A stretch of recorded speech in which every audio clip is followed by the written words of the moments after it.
남가지 여러분, 오늘 본문부터 6장까지의 말씀은 스가랴가 하룻밤 동안에 본 8개의 환상이 진행됩니다. 오늘 말씀은 그 첫 번째와 두 번째 환상에 해당되는 말씀입니다. 여호와께서는 이 환상으로 예루살렘을 위로하십니다. 이스라엘을 불쌍히 여기셔서 예루살렘으로 돌아오시겠다고, 시온을 택하셔서 다시 그분의 집을 지으실 것이라고 말씀하십니다. 그리고 유다와 이스라엘을 괴롭힌 여러 나라들을 심판하실 것을 말씀하십니다. 오늘 말씀은 스가랴에게 첫 번 말씀이 임한 후에 3개월이라는 시간이 지난 후 두 번째 주어진 말씀입니다. 이 시기는 학개 선지자에 의해서 성전 기초가 놓인 지 2달 후가 되는 시기입니다. 다리오 왕 제2년 11째 달 곧 스바돌 24일에 이또의 손자 베레가의 아들 선지자 스가랴에게 여호와의 말씀이 임하니라. 내가 밤에 보니 한 사람이 붉은 말을 타고 골짜기 속 화석류 나무 사이에 섰고 그 뒤에는 붉은 말과 자줏빛 말과 백마가 있기로. 스가랴에게 여호와의 말씀이 임했다는 진술에 이어지는 것은 스가랴가 밤에 본 환상 이야기로 나타나지요. 하나님의 말씀이 환상으로 주어진 것입니다. 이 전화는 우리가 익숙치 않은 새로운 세계로 우리를 초대하지요. 말들이 세상을 살피며 뛰어다니고 날개를 단 여인들이 날아다닙니다. 동화 알라딘에서 나오는 것처럼 나르는 양탄자 같은 두루마리도 등장합니다. 이런 묵시문학의 형태는 우리가 요한계시록에서 이미 많이 보았지요. 계시록 6장에 나타나는 7 인을 떼실 때에 나타난 4가지 색깔의 말들, 그것은 스가랴가 선지자가 본 이 묵시 형태와 아주 닮아 있지 않습니까? 스가랴서의 말들은 세상을 두루 살피고 좋은 소식을 전해주었다면 계시록 6장의 말들은 세상의 재앙을 가져다 주는 말들이라는 점이 조금 다르지요. 사도 요한은 구약의 선지자들이 사용한 그 그림들을 가져다가 새 시대를 위한 새로운 말씀들을 들려주었던 것입니다. 이것은 요한이 구약의 하나님의 말씀들을 가슴속 깊이 품고 묵상하면서 생활했던 말씀의 사람이었다라는 것을 드러내주는 부분입니다. 스가랴가 본 환상의 내용은 유다와 예루살렘이 회복될 것이고 이 도시의 삶이 다시 풍성해질 것이라는 회복의 소식입니다. 그러나 스가랴가 상상하는 예루살렘 회복은 단순히 이스라엘 백성들의 안정만을 말하는 것이 아니죠. 그가 말하는 시온의 회복은 하늘과 땅이 만나는 거룩한 공간의 재창조가 이루어질 것이라는 것입니다. 예루살렘 성전의 회복에만 국한되는 것이 아니라 온 세상의 회복을 바라보고 있는 것입니다. 사랑하는 여러분, 하나님은 어제나 오늘이나 여전히 온 땅을 다스리시는 분이십니다. 붉은 말을 탄 자와 붉은 말, 자주색 말, 백마 등은 하나님의 부림을 받아서 온 땅을 살피는 임무를 수행하고 있죠. 이는 하나님께서 세상의 모든 일을 살피시며 주관하시는 분이심을 보여주는 것입니다.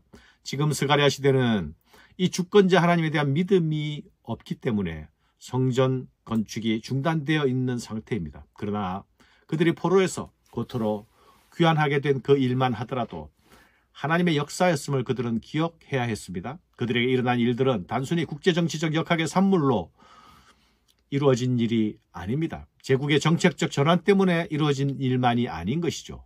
그렇게 보게 되면 그들의 눈에는 역사 뒤에서 역사를 주관하시는 하나님을 보는 눈을 상실하게 되는 것이죠. 신학적 안목의 상실은 곧 영적 시야의 어둠으로 나타날 수밖에 없습니다. 이런 상황에서 하나님은 네 말의 환상을 통해서 하나님이 세상 주권자이심을 다시 확인시켜주고 계십니다. 스가랴는 이 환상을 밤에 보았죠. 어둠이 짙게 끌린 밤의 배경은 그들의 영적 현실이기도 했습니다. 이 어둠 속에서 환상이 보여지지만 또한 보는 것이 무엇을 의미하는지도 알 수가 없었습니다. 이것이 무엇입니까? 라고 물을 수밖에 없는 것이죠. 이는 여호와께서 땅을 두루 다니라고 보내신 자들이니라 라는 대답을 듣기까지 본 것의 의미를 깨달을 수가 없습니다. 하나님께서 본 것의 내용을 풀어주실 때야 비로소 그가 어둠 가운데서 본 것들, 곧 화석나무 사이로 보여진 말탄자의 말들의 모습, 지금 어둠을 뚫고 들어오는 빛과 같은 하나님의 위로의 회복의 말씀이었다는 것을 알게 되는 것이죠.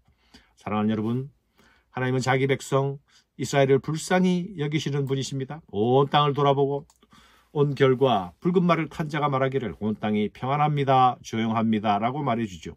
국제정세는 이전과 달리 안정적으로 조용해졌습니다. 그러나 이스라엘은 포로로 돌아왔지만 여전히 불안정합니다. 그런데 그것이 전부가 아닙니다. 이스라엘의 형편은 국제 정세에만 귀속되어 있는 것이 아니죠. 하나님이 인정하시지 않는 한 평화는 평화가 아닙니다. 거짓 평화여 거짓 안전이죠.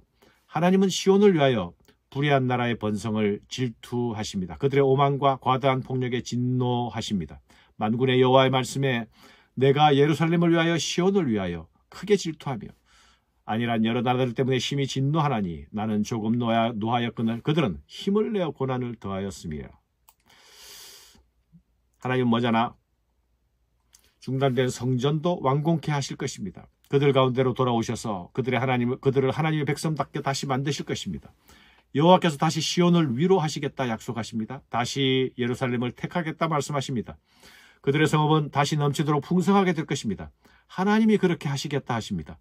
지금 그들에게 필요한 것은 이 주시는 약속의 말씀을 전적으로 믿고 신뢰하는 일입니다. 믿음으로 다시 일어서야 하는 것이죠. 사랑하는 여러분, 하나님은 세상의 심판자들을 심판하시는 하나님입니다. 스가랴의 두 번째 환상은 네 뿔들의 환상이죠. 이것은 이스라엘과 예루살렘을 흩은 뿔들이라 천사가 대답해 줍니다. 넷은 동서남북 사방을 의미하고 뿔은 힘과 권세를 상징합니다.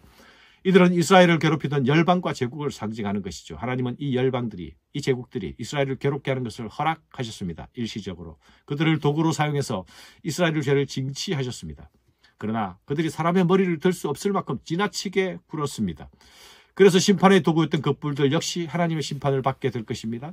하나님이 내 대장장이를 보내서 그 뿔들을 떨어뜨려 버리실 것입니다. 하나님이 보내시는 대장장이는 그 뿔들을 무력하게 낮아빠지게 만들 것입니다. 유다는 고난을 당하지만 결국 회복될 것입니다. 우리의 눈에 뿔의 권력, 뿔의 힘들만 보이고 있지는 않습니까? 사랑하는 여러분, 하나님은 그 뿔들을 뽑으러 오시는 분이십니다. 우리는 이 땅에서 하나님 도대체 언제까지입니까? 하고 묻습니다. 그 물음에 대한 답으로 하나님은 대장장이를 보내시는 하나님임을 환상으로 보여주십니다.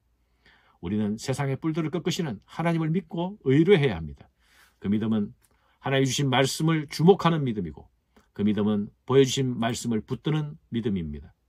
하나님은 당신의 자녀들을 질투하시는 사랑으로 사랑하고 계시는 분임을 다시 기억해야 하겠습니다. 감사합니다.